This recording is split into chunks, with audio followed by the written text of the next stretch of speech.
Siamo ospiti a Villa Settembrini di Mestre, il giusto contesto per presentare una proposta che ha i colori di una regione, la ricchezza della sua terra e la cultura del suo popolo. Un evento che nasce sotto l'egida del marchio turistico Veneto tra la terra e il cielo e che ci porta a riscoprire un Veneto dalle 1000 sfaccettature e dai 7 colori. Abbiamo preso il marchio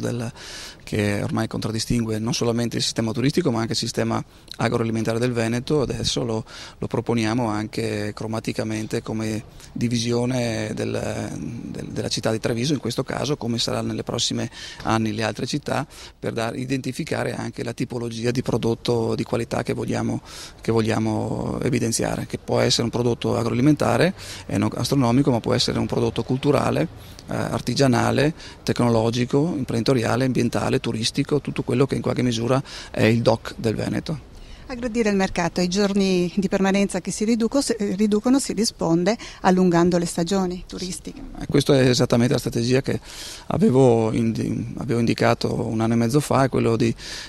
capire che la crisi avrebbe portato i visitatori a non permanere nella nostra regione per più di 3-4 giorni. Su questo abbiamo costruito la strategia aggressiva di cui parlavo e abbiamo costruito anche dei pacchetti. Dall'altra parte, come diceva giustamente lei, allungare sostanzialmente la possibilità di permanenza per visitare il nostro Veneto attraverso delle promozioni legate a degli eventi come Veneto tra la terra e il cielo nella città di Treviso e i prossimi anni nelle altre città, e altri eventi che a novembre ci saranno, penso a Leggende e Misteri piuttosto che cantine e musica aperte, penso a ville venete aperte, penso a tutta la parte che in qualche misura sarà promossa a livello nazionale con dei testimonial importanti